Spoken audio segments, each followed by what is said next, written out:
전문 네. 수사 자문단이라고 그래서 네.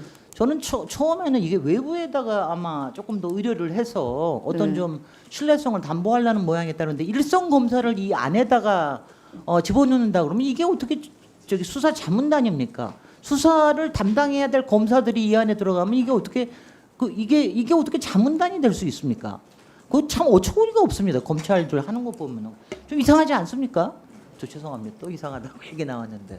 아니 왜냐하면 제가 이걸 들었을 때 적어도 여태까지 파악한 거대로 일선 검사들을 중심으로 해서 이렇게 수사 자문단을 만들었다면 더군다나 총장과 가까운 사람을 통해서 만약 만들었다면 제가 어떤 게 생각이 드느냐면요.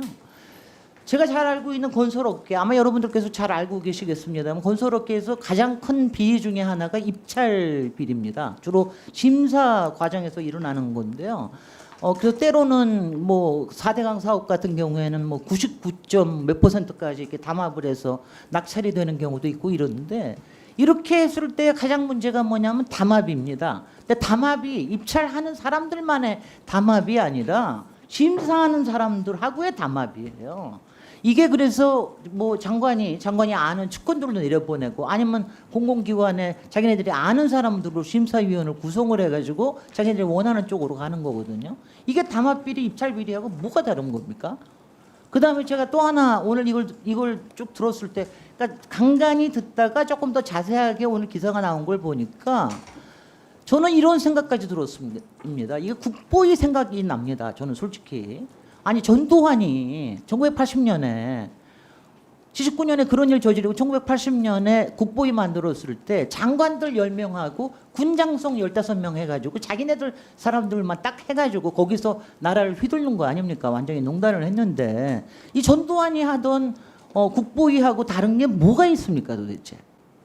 지금 윤석열 검찰총장이 하는 적어도 지금까지 파악한 거로 봐서는 그런 부분과 전혀 다르지 않다고 생각하는데 어떻게 생각하십니까? 그런 공정성을 해치는 구성이라면 아마 책임을 져야 되지 않을까 생각합니다. 네. 그런데 이제 제가 여기서 한 걸음만 더 나아가 보겠습니다. 그러면 도대체 왜 그러는 것이냐? 무엇 때문이냐?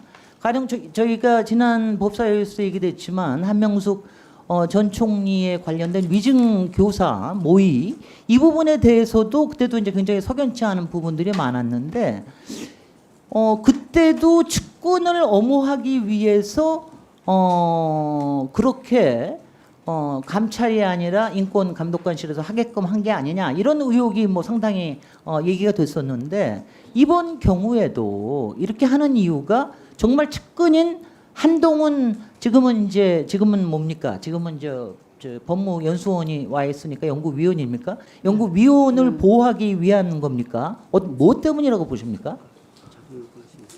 제가 뭐라고 답변 드리긴 어렵지만 일단 그 수사가 그 아주 결정적인 순간에 있는 것이고요. 중앙지검에서 그 부장회의에 올린 안건은 채널 A 기자 개인에 대한 구속영장 청구에 대한 판단이었습니다. 네. 그런데 그것에 대해서 안건이 피의자 2명에 대한 그러니까 말씀하신 그 법무연수원으로 오신 그 분에 대해서까지도 공소 제기 여부와 네. 또 필요한 경우에 구속영장 청구 여부해서 이게 안건을 더 첨부를 하거나 이렇게 네네. 조금 다르게 만들어 버립니다. 그 부분에 대해서도 중앙지검은 강력하게 왜 안건을 바꾸었느냐, 변경했느냐에 대해서 강력하게 이의 제기를 하고 있는 중입니다. 네. 그러니까 실제로 지금 법무부 장관께서 지금부터도 더 사실 조사를 하시고 앞으로 차후에 조치를 취하실 때도 지금 솔직히 이게 왜 그러느냐에 대해서는 파악을 하실 수가 없는 거죠. 지금 이제 절차에 대해서만 문제를 얘기하실 수 있는 거지 이것이 왜 그러느냐. 근데 저희가 알고 싶은 거는 왜입니다. 윤석열 검찰총장은 왜 이렇게 무리한 일을 하느냐. 이 부분에 대해서 알고 싶은데 그 부분에 대해서는 어떻게 조사될 방법이 없습니까?